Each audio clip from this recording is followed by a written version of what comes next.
Welcome back, you beautiful little creature, whoever you are, wherever you are around the world. Hopefully you're having a great day. So strap in. This is part 3 of the Jimson weed story that I'm telling. Now, if you don't know what Jimson weed is, go to your Google bar and search what Jimson weed is and what it does and what it has in it. To get the full velocity of what I'm giving people and what I'm trying to put out there as a disclaimer of, don't do it. Now, just because I did it, years ago, I would never do it now, but years ago I did it when I didn't know what Jimson weed was. So with that disclaimer out the way, now I'm going to explain to you guys. Definitely go watch number 1 and watch number 2 to stay with this whole story, to understand the effects, to understand how high of a hallucinogen this plant is.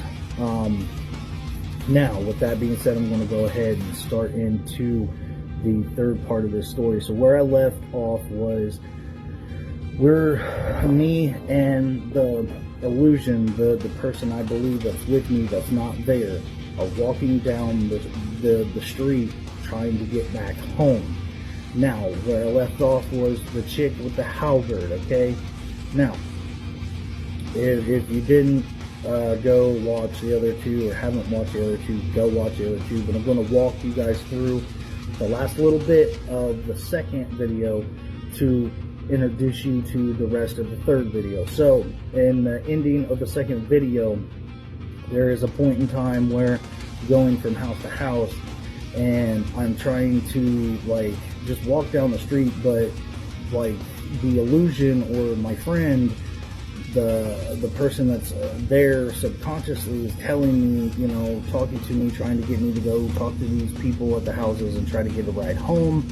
And I do this once or twice and it doesn't work out, and he does it once or twice and it doesn't work out, and then we get to, because there was 4 houses, we get in between the third to the 4th house, and in between of the third and the 4th house is when I look over to my left, because my right side is nothing but just wooded area, farming, just normal stuff.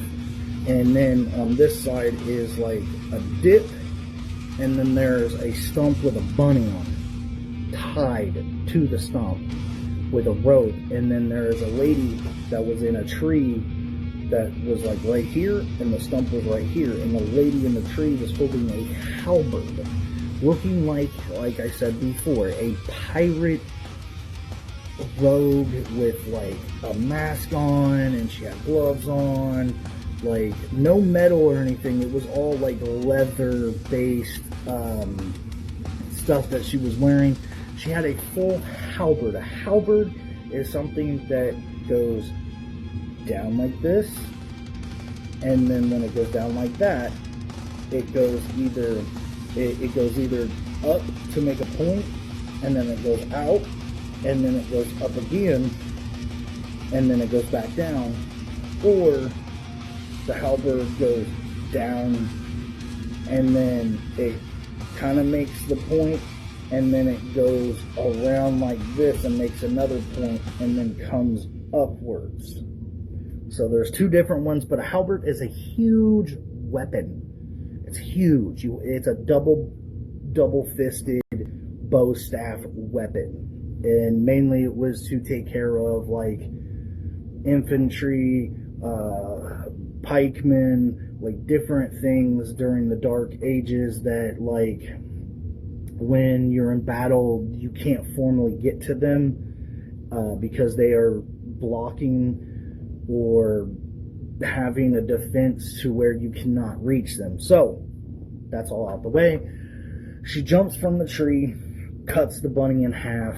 When she cuts the bunny in half, I freak out and I run down. And now when I'm looking this way and through my peripheral, I still see the bunny on the stump, but when I look this way and then I go downwards, she disappears. The bunny is still in my peripheral until I get down to the bottom. Then when I fully look downwards, she disappears.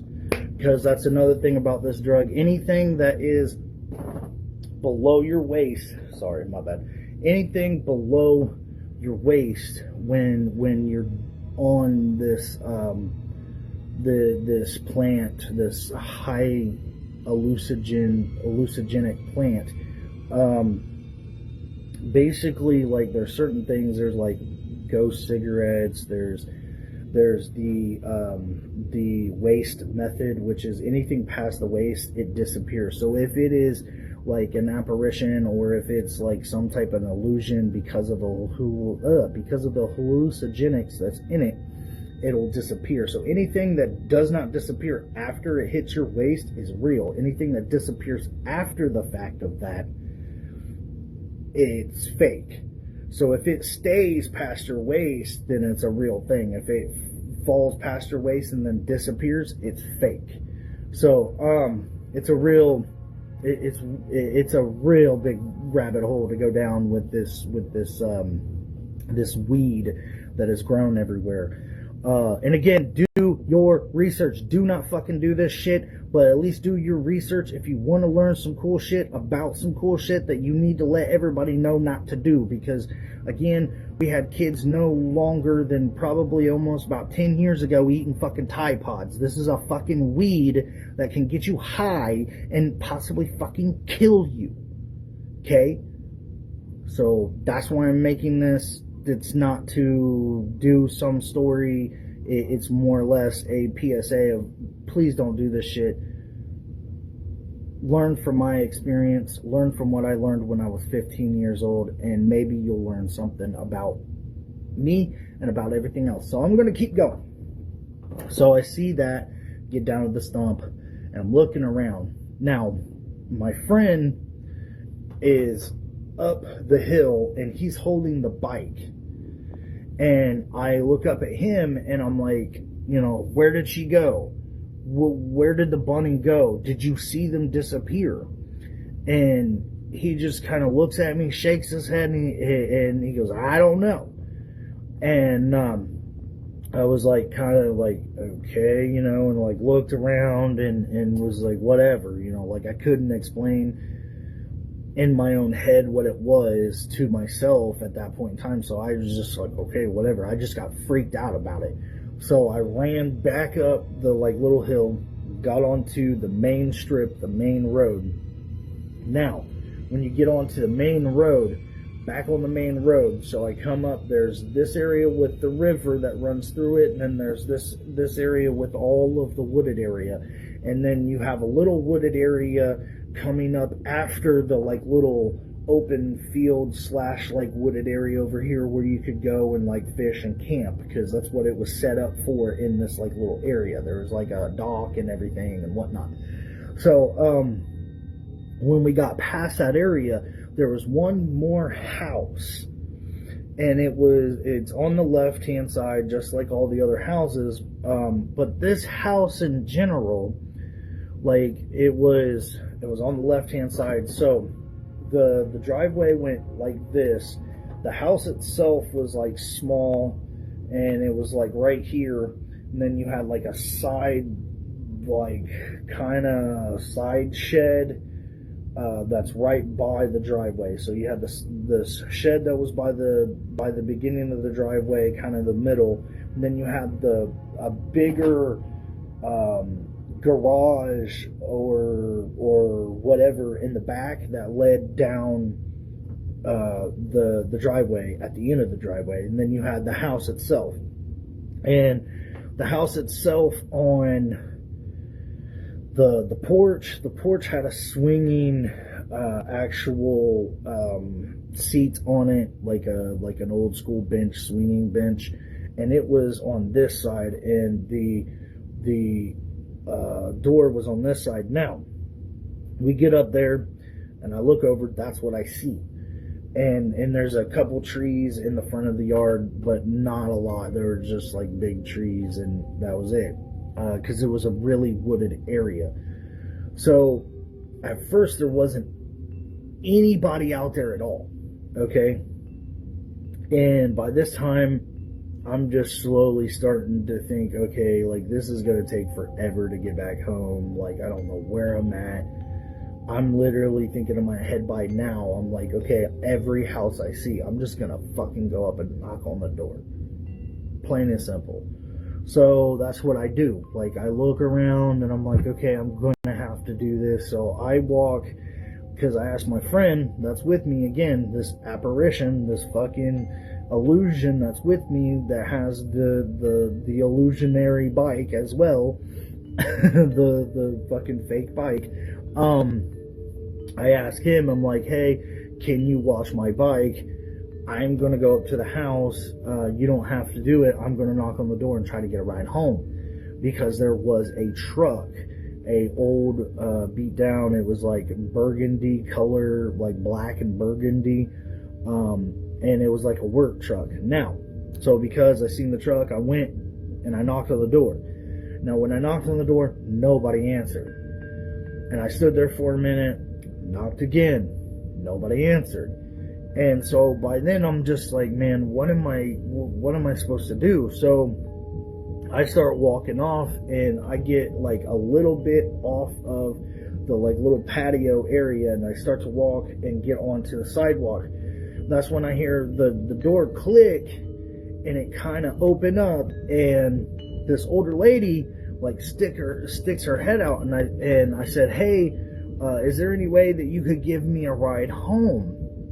And she says, well, hold on, if you give me a minute, let me come out and I'll talk to you.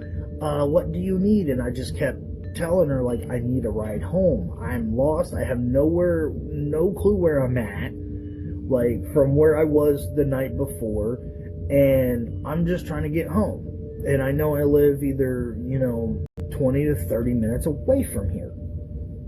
And so the lady, like, shuts her door after me talking to her through her, like, little screen door and everything, because the screen door, she, like, opened it, but then she shut it after she opened it because she didn't see me. I had to walk back up to the door because I had to be like, hey, like, stop.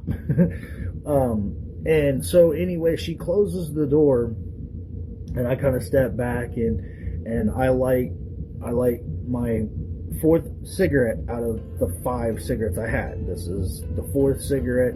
I light it with the match. I start smoking it, and I'm talking to the lady outside, and I'm like, hey, can you please give me a ride home? Like, I'll give you money. Like, I'll figure out a way to pay you back when I get to my house, because I know, I have money. I have other things that I can give you, money wise, or like trade wise. I could give you some gasoline from, when I mow the lawn or whatever. I was just trying to get the fuck home.